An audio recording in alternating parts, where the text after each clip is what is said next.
अध्यक्ष महोदय, मागील अधिवेशनामध्ये मी चर्चा केली होती का वैजापूरची नगरपालिका जुनी नगरपालिका आहे, परंतु अद्यापर्यंत या नगरपालिकेला प्रशासकीय इमारत त्या ठिकाणी नाही आणि प्रशासकीय इमारत आम्हाला त्या ठिकाणी द्यावी अशी त्या ठिकाणी विनंती करतो।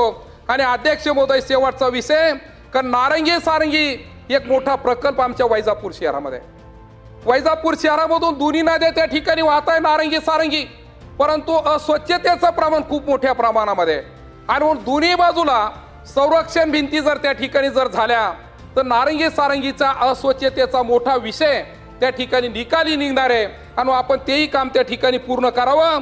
आणि शेवटचा मुद्दा आहे अध्यक्ष महोदय का वैजापूर शहरामध्ये अपूर्ण घराची संख्या खूप मोठी आहे आणि ते घर त्या ठिकाणी ज्या ज्या योजनेत असतील त्या योजनेमधून त्या ठिकाणी पूर्ण कराव्या अशा पुरवणी मागणीमध्ये त्या ठिकाणी मी हे करतोय। आणि खऱ्या अर्थाने काही सदस्यांनी सांगितलं का सर्वांना बोलण्याची संधी द्यावी आणि म्हणून लवकरात लवकर मी या ठिकाणी आटोपतो घेतो। धन्यवाद। जय हिंद, जय महाराष्ट्र, जय हरी।